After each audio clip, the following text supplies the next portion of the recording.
नमस्कार, मैं doctor OP Sharma, वनस्पति शास्त्र विभाग, गवर्नमेंट कॉलेज बूंदी। आज हम बात करेंगे इकोलॉजिकल एडेप्टेशन इन सीड, अर्थात बीजों में पारिस्थितिकी अनुकूलन। इनमें हम कुछ बिंदुओं पर चर्चा करेंगे। सबसे पहले बात करते हैं हम कि बीजों में जो विभिन्न पारिस्थितिकी अनुकूलन का अध्ययन कर रहे हैं, उनमें निम्न बिंदु उभर के सामने आते हैं। उनमें पहला बिंदु है सीड डोरमेंसी, अर्थात बीज प्रसुप्तावस्था।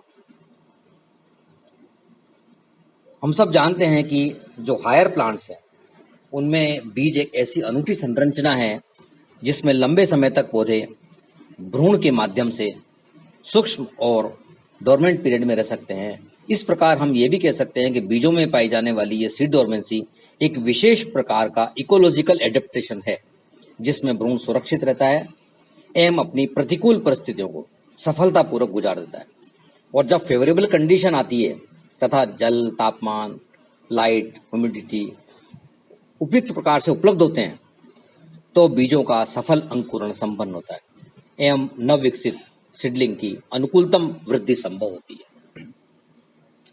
दूसरा बिंदु जो हम देख रहे हैं वो है प्रेजेंस ऑफ जर्मिनेशन इनहिबिटर्स, अर्थात अंकुरण संदमक की पदार्थों की उपस्थिति।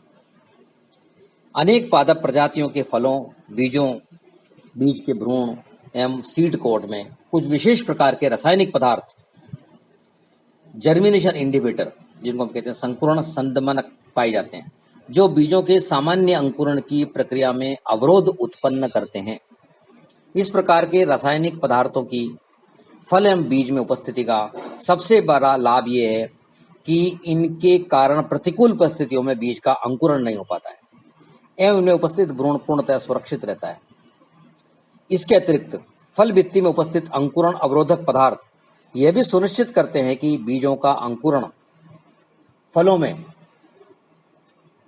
किसी भी प्रकार से संभव नहीं हो सके, एवं अंकुरण फल के स्फुटन तथा बीजों के प्रकीर्णन के पश्चात हो सके। विभिन्न पौधों के बीजों में भी अलग अलग प्रकार के अंकुरण अवरोधक अर्थात जर्मिनेशन इनहिबिटर रासायनिक पदार्थ मौजूद हैं।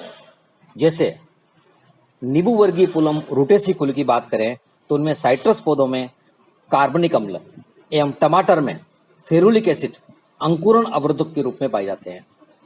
टमाटर के बीजों का पाचन जब विभिन्न पक्षियों एवं जंतुओं द्वारा कर लिया जाता है, तब भित्तियां गल जाती है। तब अनुकूल परिस्थितियों में ही इनके बीजों का अंकुरण संभव हो पाता है। इसी प्रकार विभिन्न पौधों के फलों एवं बीजों में पाए जाने वाला एक सामान्य संदमक ABA अर्थात एब्सिबिक एसिड है। कुछ पौधों में तो संदमनक पदार्थों की सांद्रता एवं इनके बीजों की अंकुरण क्षमता में सीधा संबंध पाया जाता है। मृदा में मौजूद बीजों में उपस्थित संदमनक पदार्थों का लीचिंग वर्षा के अथवा सिंचाई के जल के से लगातार होता रहता है, जिससे बीजों में इनकी सांद्रता कम हो जाती है एवं इनका सफल अंकुरण हो जाता है।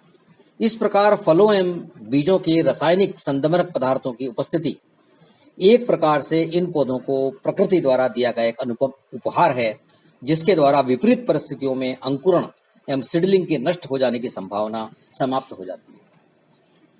तीसरा बिंदु जो हम इकोलॉजिकल एडेप्टेशन इन सीड्स की बात करते हैं वो है सीड एडेप्टेशन इन जीरोफिटिक प्लांट्स, जो मरुद्भूमि पादप है, अर्थात मरुस्थलीय पादपों के बीजों में पारिस्थितिकी अनुकूलन। शुष्क या मरुस्थलीय आवासों में जलाभाव की परिस्थितियों का सफलतापूर्वक सामना करने के लिए पौधों में विभिन्न प्रकार के एडेप्टेशन लक्षण पाए जाते हैं। विभिन्न अल्पजीवीय पादप अर्थात एफेमेरल प्लांट्स, एक वर्षीय शाखीय पौधों का जीवन चक्र बहुत ही अल्पकालिक या छोटा होता है। इनमें बीज अंकुरण से लेकर पुष्पन एवं निषंचन तथा बीज निर्माण की प्रक्रियाएं कई बार तो कुछ सप्ताह से लेकर कुछ महीनों में ही पूरी हो जाती है। अतः इस प्रकार के अल्पजीवी पौधों के लिए बीज ही एकमात्र चिरकालिता वंशवृद्धि का एकमात्र साधन है। It is a single tools of perennation and perpetuation. अल्पजीवी पौधों का जीवन चक्र इनकी आवास स्थली पर होने वाली वर्षा की अवधि से संबंधित होता है। पहली बारिश होने पर ही इनके बीज अंकुरित हो जाते हैं एवं वर्षा ऋतु की अवधि में ही इन अंकुरित पौधों का कायिक विकास, पुष्पन और निषेचन होकर इनमें बीज बन जाते हैं। अर्थात इनकी पूरी life cycle vegetative growth, flowering, fruiting, reproduction and seed formation सब ये पूरा एक टाइम में कर लेते हैं। इनके बीजों का आवश्यकता अनुसार प्रकीर्णन हो जाता है अथवा ये अनुकूलन वातावरण होने पर उसी स्थान पर पड़े रहते हैं। आगामी वर्षा ऋतु में इनका फिर अंकुरण हो जाता है। राजस्थान की मरुस्थलीय जलवायु एवं सैंडी सोइल में इस प्रकार के अनेक पौधे उगते हैं। जैसे बहुत महत्वपूर्ण पौधों के नाम हैं मोलुगो सर्वियाना, टेफ्रोसिया स्ट्राइगोसा, ओल्डन लेंडिया कोरिम्बोसा आदि। वर्षा ऋतु की समाप्ति के पश्चात पूरे वर्ष भर मरुस्थल में मौजूद ये सैंड ड्यून्स पादप रहित रहते हैं और वर्षा ऋतु में इन टीलों पर घास और कई सारे हर्ब्स प्लांट पाए जाते हैं। अधिकांश मरुस्थलीय पौधों में बीजांकुरण की प्रक्रिया के अध्ययन से स्पष्ट होता है कि इस प्रकार का अधिकांश पादप प्रजातियों में बीज का अंकुरण 10 से 15 मिलीलीटर बरसात हो जाने के बाद प्रारंभ होता है। इसका प्रमुख कारण यह भी है कि इनके बीजों में कुछ अंकुरण संदमक पदार्थ जैसे एब्सिक एसिड इत्यादि पाए जाते हैं जो कि जल में घुलनशील वाटर सोल्यूबल होते हैं। सैंडी सोइल में पड़े हुए इन बीजों में मौजूद इन अंकुरण संदमक पदार्थों का जल के रिसाव के साथ साथ सतत रूप से निक्षालन लीचिंग होता रहता है। इस प्रकार इन पदार्थों की मात्रा बीजों में कम हो जाती है एवं इनका अंकुरण हो जाता है। इस प्रक्रिया के अंतर्गत बीजों का अंकुरण तभी संभव हो पाता है जबकि मिट्टी में अंकुरित पौधों की वृद्धि के लिए पर्याप्त जल की मात्रा उपलब्ध हो। इसके अतिरिक्त कुछ मरुद्भिद अल्पजीवी पौधों में बीजों के अंकुरण के लिए तेज वर्षा के जल में बीजों के साथ बालुई कणों, कंकड़ों का बहकर आना भी आवश्यक होता है। इसका एकमात्र प्रमुख कारण यह भी है कि जल में बहते हुए कुछ पौधों के बीजों जैसे सर्सिडियम के बीजों का आवरण बजरी के कणों कंकड़ों से रगड़ खाकर कोमल हो जाता है एवं बीज चोल के द्वारा जल का अवशोषण होकर अंकुरण की शुरुआत होती है। अधिकांश जीरोफिटिक प्लांट्स में सीड कोट मोटे होने की वजह से अधिक तापमान के प्रति सहिष्णु होते हैं। वहीं दूसरी ओर अनेक पौधों के बीज जल के प्रति पारगम्य प्रदर्शित करते हैं। ये देखा हमने सीड एडेप्टेशन इन जीरोफिटिक प्लांट्स। अब हम बात करते हैं एडेप्टेशन फॉर टेम्परेचर अर्थात तापक्रम के प्रति अनुकूलन। अधिकांश पौधों में तापमान के प्रति अनुकूलन बीज प्रसुप्ति को समाप्त कर अंकुरण की तैयारियों के रूप में परिलक्षित होता है। यहां हम 3 बिंदुओं को एक साथ इनमें देखते हैं। By determine the capacity and rate of germination, by removing primary and और secondary dormancy and by inducing secondary dormancy. हम ऐसे समझते हैं प्रायः शरद ऋतु में उगने वाले 1 वर्षीय पौधे गर्मियों की तेज धूप एवं उच्च तापमान तथा शुष्क वातावरण को सहन करने में अक्षम होते हैं। अतः इनके पूर्व ही ये अपना जीवन चक्र समाप्त कर इससे बच निकलते हैं। इनको हम कहते हैं एस्केपिंग प्लांट्स।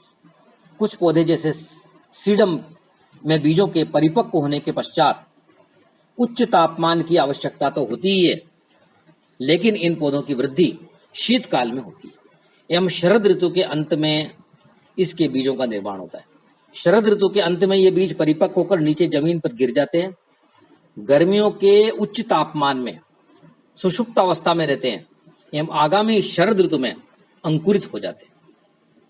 पर्णपाती वनों में अर्थात डेसिडुअस फॉरेस्ट में उगने वाले पौधों के बीजों का अंकुरण प्राय बसंत ऋतु से थोड़ा पहले होता है, जिससे वृक्षों की शिखर संरचना कैनोपी में फैलाव से पूर्व ही ये उपयुक्त मात्रा में प्रकाश को प्राप्त कर अपने आप को भली भांति स्थापित कर लेते हैं।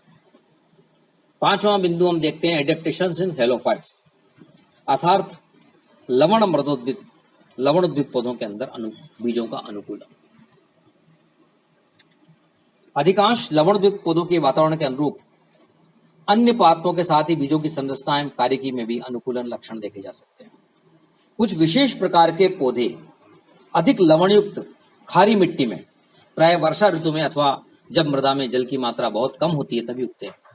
वेसल नामक वैज्ञानिक के अनुसार ऐसे पौधों को आभासी लवणोद्भिद कहा जाता है अर्थात स्यूडो हेलोफाइट्स। इन पौधों की बीज संरचना में इस प्रकार की विशेष परिस्थितियों के लिए पर्याप्त अनुकूलन पाए जाते हैं। हालांकि मृदा में उपस्थित लवणों की उच्च सांद्रता परासरणी प्रभाव के कारण इनके बीजों में अंकुरण को इनहिबिट करती है।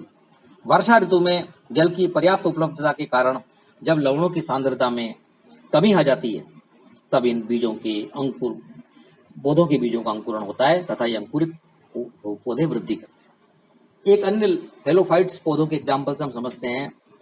स्पाइनिफेक्स केरोसस, इसका पुष्पक्रम गोलाकार एवं दृढ़ अनुशुकी के रूप में पाया जाता है। इसमें कठोर एवं रोमिल ब्रैक्ट्स होते हैं, सहपत्र, जिसकी सहायता से निषेचन के बाद ये पुष्पक्रम पौधे से अलग होकर रेत में घूमता हुआ विचरण करता रहता है। हवा के साथ ही इसके बीज रेत में बिखर जाते हैं, जिसका अंकुरण अनुकूल परिस्थितियों में होता है। छठा पॉइंट्स जो है वो है एडेप्टेशन इन मैंग्रोव प्लांट्स, अर्थात मैंग्रोव वनस्पति के पौधों में बीजों का अनुकूलन। अधिकांश मैंग्रोव पौधे जैसे राइजोफोरा, एविसीनिया के फल एवं बीज वायु कोशों की उपस्थिति के कारण वजन में हल्के रहते हैं। इनके चारों ओर मोम की परत भी पाई जाती है। भार में हल्के होने के कारण इनके बीज एवं फल जल की सतह पर तैरते रहते हैं। लेकिन इनके साथ ये भी देखा गया है कि अधिकांश मैंग्रोव पौधों में बीज एवं नवोद्भिद पादप अंकुरण के समय जल में उपस्थित उच्च लवण सांद्रता के प्रति अत्यधिक संवेदनशील होते हैं। अतः ऐसी परिस्थितियों से बचने के लिए इन पौधों में एक विशेष प्रक्रिया जिसे विविपेरी कहते हैं पाई जाती है, और इसका हिंदी अनुवाद है सजीव प्रजक्ता, जिसके अंतर्गत इन मैंग्रोव पौधों जैसे राइजोफोरा, एविसीनिया, केसुला में बीजों का अंकुरण पेरेंट्स प्लांट पर फल में ही प्रारंभ हो जाता है। बीज के अंकुरण के पश्चात इनका हाइपोकोटाइल अर्थात बीज पत्राधार लगभग 50 से 90 सेंटीमीटर लंबाई तक का हो जाता है एवं ये बीज पत्राधार तथा मूलांकुर नीचे की ओर लटकते रहते हैं। ऊर्ध्व परिस्थिति या खड़ी अवस्था में ही ये नीचे गिर जाते हैं तथा मूलांकुर या तो कीचड़ में धंस जाता है, और यदि ऐसी स्थिति नहीं होती है तो नवोद्भिद पानी में तैरता रहता है और बहते हुए जल की लहरों के साथ किनारों पर पहुंच जाता है। किनारों पर पहुंचते ही इससे जड़ों का वो प्रांकुर का निर्माण बहुत तेजी से होता है। मैंग्रोव पौधों में इस प्रकार के सजीव प्रजक अंकुरण अर्थात विविपेरस जर्मिनेशन का सर्वप्रथम अध्ययन हेबरलैंडेट द्वारा किया गया था। तो ये हमने देखा विविपेरस प्लांट्स, विविपेरस अंकुरण मैंग्रोव पादपों के अंदर अनुकूलन। सातवां बिंदु हम देखते हैं वो है adaptation of seed for biotic factor, अर्थात जैविक कारकों के प्रति बीजों का अनुकूलन और उनका प्रभाव। विभिन्न प्रकार के सजीव पादप एवं जंतु जैविक कारकों के रूप में पर्यावरण का अभिन्न महत्वपूर्ण अंग कहे जा सकते हैं। इसलिए अन्य वातावरणीय कारकों के समान ही इन बायोटिक फैक्टर का प्रभाव विभिन्न पौधों के बीजांकुरण पर दृष्टिगत होता है। हम एक परजीवी पादप जो फ्लावरिंग प्लांट है स्ट्राइगा जो पादप है ये घास पर परजीवी होता है, उसका उदाहरण से समझते हैं, जिसमें बीजों का अंकुरण इसके परपोषी पादप अर्थात होस्ट की उपस्थिति में ही अथवा इसके द्वारा स्रावित पदार्थों की उपस्थिति में ही होता है। इसका प्रमुख कारण यह है कि स्ट्राइगा के बीजों में अंकुरण के लिए आवश्यक उपयोगी पदार्थ या उपापचयी रसायन इसके होस्ट प्लांट की जड़ों से ही स्रावित होते हैं। इसी प्रकार पक्षियों द्वारा भोजन के लिए प्रयुक्त फलों एवं बीजों में म्यूसिलेज पदार्थ पाया जाता है। इस म्यूसिलेज की उपस्थिति के कारण बीजों को उचित आधार पर संलग्न एवं स्थापित होने में सहायता मिलती है। एक अन्य हम उदाहरण लेते हैं परजीवी का विस्कम। उदाहरण के तौर पर विस्कम नामक अधिपादपीय एपिफाइट प्रजाति के बीज वृक्ष की शाखाओं पर चिपक जाते हैं एवं अनुकूल परिस्थितियां प्राप्त होने पर अंकुरित हो जाते हैं। अनेक पक्षियों एवं प्राणियों द्वारा भोजन के लिए विभिन्न पौधों के फलों का भक्षण किया जाता है। ये पक्षी एवं जंतु इन पौधों के बीजों को अपनी विष्ठा के साथ बाहर निकाल देते हैं। इनकी आहार नाल में उपस्थित पाचक रसों एवं एंजाइम के प्रभाव से बीजों की अंकुरण क्षमता बढ़ जाती है एवं इनका अंकुरण आसानी से हो जाता है। फलों के खाने वाले पक्षियों व जंतुओं के माध्यम से इनकी बीजों का प्रकीर्णन अर्थात डिस्पर्सन दूरस्थ स्थानों में भी आसानी से होता रहता है। अनेक वृक्षों जैसे यूकलिप्टिस एवं प्रोसोफिस जूलीफ्लोरा की शिखर संरचना या छाया के नीचे किसी अन्य पादप प्रजाति के बीजों का अंकुरण नहीं हो सकता। इसका कारण यह है कि यूकलिप्टिस की चर्मल पत्तियों के अवशेष बीजों के सफल अंकुरण में बाधा पहुंचाते हैं। इनकी परत बीज एवं मृदा के बीच एक प्रकार का यांत्रिक अवरोध उत्पन्न करती है। इसकी वजह से बीज अंकुरण के बाद इनके नवोद्भिदों की कोमल जड़ें इस यांत्रिक अवरोधी परत को नहीं भेद पाती एवं इसकी छाया में नवोद्भिदों के प्रांकुर को प्रकाश भी उपलब्ध नहीं हो पाता एवं वे मर जाते हैं। इसी प्रकार प्रोसोफिस जूलीफ्लोरा अर्थात अंग्रेजी बबूल, विलायती बबूल एवं कुछ अन्य पौधों की पत्तियों तथा अन्य पादप भागों से कुछ ऐसे रासायनिक पदार्थ साबित होते हैं जो अन्य पौधों के बीजों के अंकुरण हेतु संदमनक अर्थात इनहिबिटर का कार्य करते हैं तथा ये अन्य पौधों के बीजों के अंकुरण में रुकावट डालते हैं। इन रासायनिक पदार्थों की संदमनकारी प्रवृत्ति या तो स्वयं बीजों के लिए या इसी प्रकार के अन्य बीजों के लिए अथवा सभी प्रकार के पौधों के बीजों के लिए भी हो सकती है। अनेक वृक्षों में इस प्रक्रिया को देखा जा सकता है। इस प्रवृत्ति के द्वारा एक स्थान पर असंख्य पौधों के एकत्रीकरण अर्थात क्राउडिंग और एग्रीगेशन की प्रक्रिया पर अंकुश लगाया जा सकता है। धन्यवाद।